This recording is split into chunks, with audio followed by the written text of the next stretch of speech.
Hello student, आज का हमारा टॉपिक है राज्य। इससे पहले कि हम राज्य और उसके एलिमेंट्स के बारे में पढ़ें, हम कुछ शब्दों का प्रयोग राज्य के स्थान पर पैरेलली समांतर करते हैं। प्रांत, देश तथा राष्ट्र, जो कि अनुचित हैं क्योंकि ये टेक्निकली रूप से चारों चीज़ें अलग अलग हैं। राज्य के बारे में तो अभी हमें पढ़ना ही है, तो सबसे पहले मैं बात करती हूँ प्रांत की। प्रांत, जब किसी राज्य का निर्माण हो जाता है तो हम राज्य का निर्माण दो आधार पर करते हैं, एकात्मक या संघात्मक।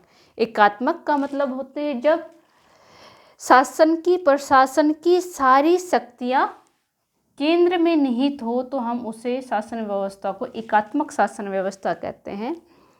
जब शासन की शक्ति केंद्र तथा राज्यों में यानी कि प्रांतों में बटी हुई हो तो हम उसे संघात्मक या फेडरल सिस्टम कहते हैं। जब फेडरल सिस्टम की बात करती है तो शक्तियाँ कहीं पर दो आधार पर तो कहीं पर तीन स्तरों पर स्टैंडर्ड पर बटी हुई होती है, यानी कि केंद्र, प्रांत और स्थानीय सरकार। तो ये जो प्रांत हैं इसको हम स्टेट के इक्विवेलेंट नहीं रख सकते क्योंकि ये आपके फेडरल सिस्टम की एक इकाई है।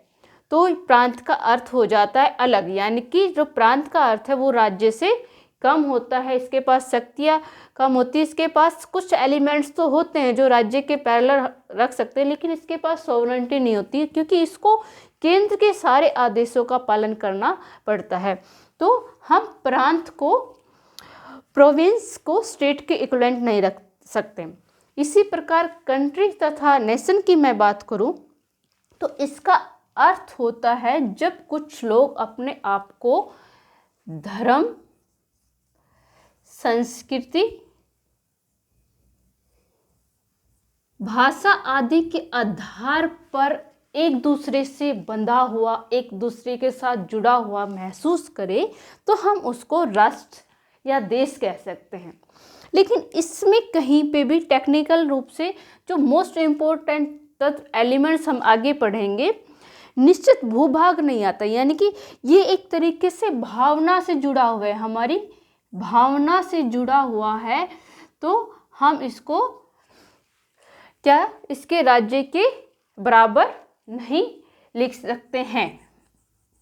सॉरी, ये गलत लिखा गया, भावना ऐसे लिखा जाएगा, आपकी भावना। तो हम इसको स्टेट के बराबर नहीं समझ सकते क्योंकि धर्म संस्कृति, जैसे उदाहरण देकर मैं आपको समझाऊं तो जो यहूदी लोग थे जो विभिन्न राज्यों में बिखरे हुए थे, वो आसपास के विभिन्न राज्यों में, देशों में बिखरे हुए थे, लेकिन उसके पास रहने के लिए अपना कोई एक अलग से देश नहीं था। तो जब तक वो इजराइल में जाकर नहीं बस गए सभी लोग, तो उसको हम राज्य नहीं कह सकते थे, लेकिन वो राष्ट्र तो था क्योंकि सभी यहूदी लोग चाहे वो कहीं पे भी रह रहे थे, अपने आप को एक नेशन का मानते थे, एक दूसरे से जुड़ा हुआ मानते थे। तो इस प्रकार से हम देखते हैं कि जो प्रांत, देश, राज्य शब्द है वो राज्य से अलग है। ये टेक्निकली रूप से अगर हम राज्य के स्थान पर प्रांत, देश या राष्ट्र शब्द का प्रयोग करते हैं तो वो गलत माना जाएगा। हालांकि आम बोलचाल में या आम जीवन में हम सामान्य रूप से एक दूसरे के स्थान पर इन शब्दों का प्रयोग कर लेते हैं। अब हम इससे आगे बढ़ते हैं। अगर हम राज्य शब्द की बात करें तो राज्य शब्द को पहले जो ग्रीक लोग हैं वो अपने राज्यों के लिए पोलिस शब्द का प्रयोग करते थे, जिसका अर्थ होता था स्टेट। क्या अर्थ होता था? स्टेट। और ये जो पोलिस राज्य होते थे, इनको पोलिस इसलिए कहा जाता था क्योंकि इनका जो आकार है वो बहुत ही छोटा होता था। फिर जो रोमन लोग हैं वो अपने राज्यों के लिए सिविटास शब्द का प्रयोग करने लगे तथा होब्स ने अपनी बुक लेवियथाना में स्टेट के लिए कॉमनवेल्थ शब्द का प्रयोग किया है तथा रूसो ने अपनी बुक के लिए बॉडी पॉलिटिक्स शब्द का प्रयोग किया है। जो मोस्ट इम्पोर्टेंट फैक्ट है इस सब में कि द स्टेट जो शब्द है, जो बार बार पूछा जाता है कि इसका सबसे प्रयोग टेक्निकली रूप में द स्टेट जो शब्द है, क्योंकि द स्टेट की जगह ये सब सारे शब्द प्रयोग किए गए हैं, बट द स्टेट शब्द का सबसे पहले प्रयोग जो पॉलिटिकल साइंस के जो वर्तमान राजनीतिक शास्त्र हम पढ़ते हैं, अगर उसके फादर की हम बात करें तो Machiavelli, the father of political science तो अरस्तु है, लेकिन व्यवहारिक या यथार्थवादी राजनीति की हम बात करें तो उसका श्रेय जाता है आपके मैकियावेली को। और मैकियावेली ने ही सबसे पहले द स्टेट शब्द का प्रयोग अपनी बुक द प्रिंस में किया था। किसमें किया था? द प्रिंस में 1513 में सर्वप्रथम द प्रिंस शब्द का प्रयोग किया था। तो इस फैक्ट को आप अवश्य याद कर लीजिए, क्योंकि इस फैक्ट्स के से क्वेश्चन बार बार आपकी विभिन्न परीक्षाओं में पूछा जाता है। अब राज्य शब्द के बाद हम बात आ जाते हैं राज्य शब्द की परिभाषा पर। किस पे आ जाते हैं? परिभाषा। तो बेटा जब हम पॉलिटिकल साइंस के कोई भी कॉन्सेप्ट को डिस्कस करते हैं तो उसके बारे में कोई भी राजनीतिक विचारक एक मत नहीं है। इसी प्रकार जब हम राज्य की परिभाषा की बात करें तब भी कोई भी विचारक इससे एक मत नहीं है, यानी कि जितने पॉलिटिकल साइंस के थिंकर हुए उतनी ही राज्य की परिभाषा आप पढ़ सकते हैं, देख सकते हैं। लेकिन सर्वप्रथम यूनान के जो फादर ऑफ पॉलिटिकल साइंस हम मानते हैं अरस्तु, उन्होंने इसे परिभाषित करने की कोशिश की थी। तो उन्होंने क्या कहा? राज्य गांव और परिवारों का समूह है जिसका उद्देश्य एक संपूर्ण और आत्मनिर्भर जीवन की स्थापना है और इसका अभिप्राय एक सुखी और आनंदमय जीवन की प्राप्ति। अरस्तु क्या कहना चाहता है कि राज्य की उत्पत्ति या राज्य का निर्माण लोगों ने अपनी आवश्यकताओं को पूरा करने के लिए तथा एक अच्छे जीवन की प्राप्ति के लिए किया। इसी प्रकार जो है हॉलैंड है एक थिंकर पॉलिटिकल साइंस के, वो क्या कहते हैं? राज्य मानव के ऐसे समूह का नाम है जो एक निश्चित भाग में रहता है और जिसमें बहुसंख्या के आधार पर एक वर्ग अपने विरोधियों पर शासन करता है। यानी कि हॉलैंड के अनुसार एक निश्चित भूभाग होना चाहिए राज्य के लिए तथा एक विरोधी दल होना चाहिए, एक सत्ता पक्ष होना चाहिए। लेकिन मैंने जो सबसे उचित परिभाषा अगर राज्य की दी है या सबसे अच्छी परिभाषा दी है जिसमें कि राज्य के सभी एलिमेंट्स आ जाते हैं, तो वो है गिलक्राइस्ट। गिलक्राइस्ट क्या कहते हैं? When a number of people living on a defined territory are unified under a government which in the internal matter is the organ for the expression their sovereignty and in external matter is independent of other governments. अर्थात जब कुछ लोग एक निश्चित क्षेत्र में रहते हैं और एक संगठित सरकार के अधीन हो और वह सरकार आंतरिक विषयों में उनकी प्रभुसत्ता की अभिव्यक्ति का साधन हो और बाह्य विषयों में अन्य सरकारों से स्वतंत्र हो, तो वह राज्य है। यानी कि इसके जो मुख्य एलिमेंट्स है जिसके अभी थोड़ी देर बाद हम डिस्कस करने वाले हैं कि निश्चित क्षेत्र में वहाँ रहते हो लोग तथा सरकार है वो सोवरेन है, यानी कि आंतरिक रूप से जो सरकार नियम और कानून अपने देश के नागरिकों के लिए बनाए वो लागू हो तथा बाह्य रूप से ना केवल वो अपने नागरिकों की रक्षा करती है बल्कि संबंध स्थापित करने में भी स्वतंत्र हो। यानी कि किस देश के साथ किस प्रकार के संबंध बनाने, इस प्रकार से जब कोई देश स्वतंत्र होता है तो हम उसको राज्य के रूप में परिभाषित कर सकते हैं। तो राज्य की परिभाषा के रूप में हम कह सकते हैं कि राज्य क्या है? तो राज्य गिलक्राइस्ट की जो परिभाषा है उसके अनुसार हम देख सकते हैं राज्य के सारे अनिवार्य तत्व उसमें शामिल हो गए हैं कि जब लोग एक निश्चित क्षेत्र में रहते हो जिसके पास अपनी एक निश्चित सरकार हो, संगठित सरकार हो और स्वतंत्र रूप से जो कार्य करे तो हम उसे राज्य कह सकते हैं। अब हम बात करते हैं, आगे बढ़ते हुए बात करते हैं एलिमेंट्स ऑफ स्टेट की। तो सबसे पहले एलिमेंट्स ऑफ स्टेट या राज्य के आवश्यक तत्व की बात करें तो सबसे पहले तत्व आ जाते हैं जनसंख्या। जैसे कि बेटा एक मकान का जब हम निर्माण करते हैं तो तब तक वो मकान ही रहता है जब तक कि उसमें रहने वाला परिवार ना आ जाए। इसी प्रकार जब हम राज्य की बात करते हैं तो सबसे पहले जो मानवीय तत्व आ जाता है वो राज्य है, क्योंकि जब तक राज्य में जनसंख्या नहीं होगी तब तक वो राज्य माना ही नहीं जा सकता।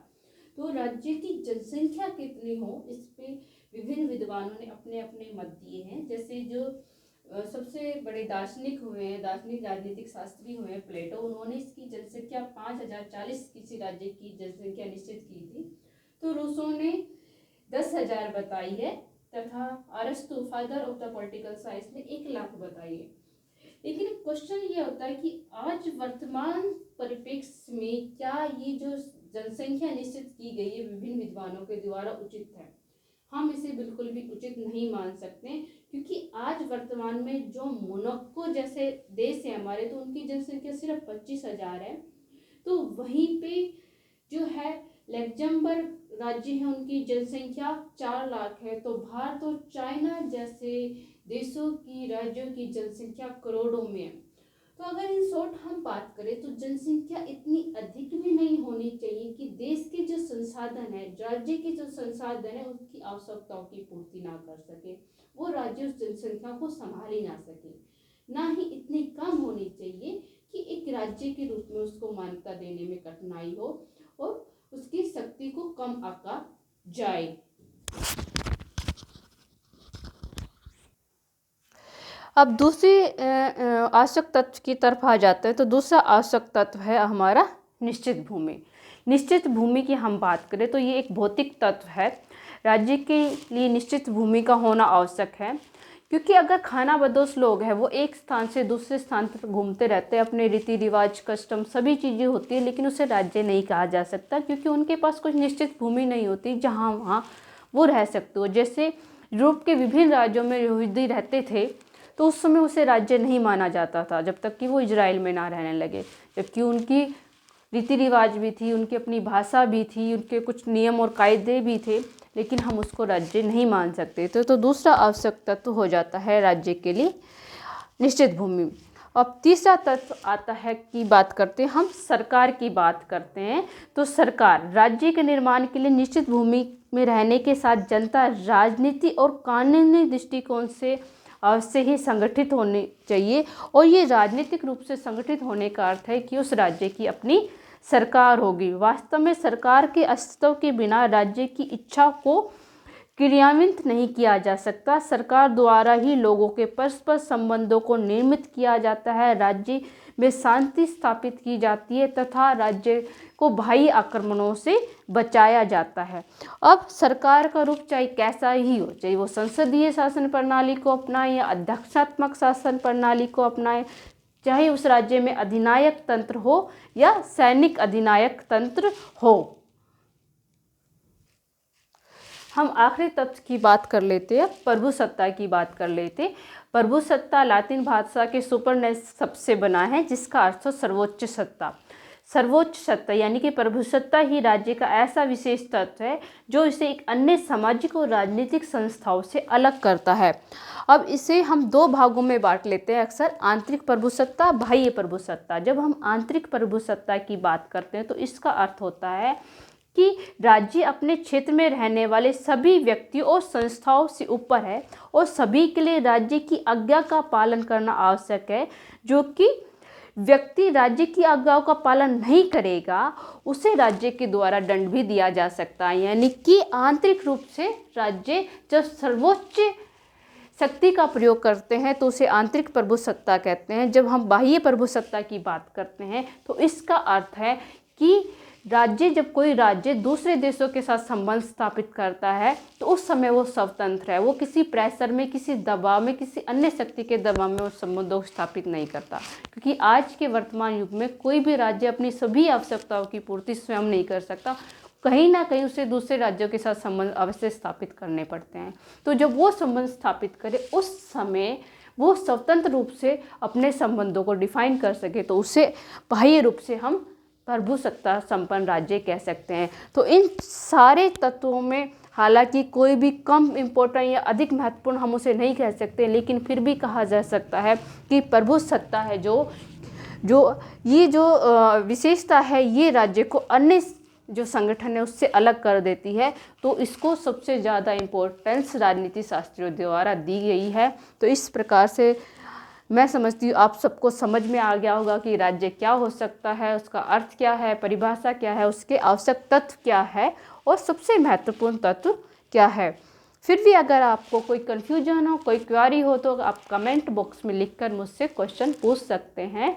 और इसी के साथ हम आज का ये टॉपिक, ये विषय समाप्त करते हैं। अगर आपको मेरा ये विषय बढ़ाने का ढंग अगर पसंद आया तो प्लीज़ आप इस लेक्चर को लाइक और सब्सक्राइब ज़रूर करिए। धन्यवाद। Thank you.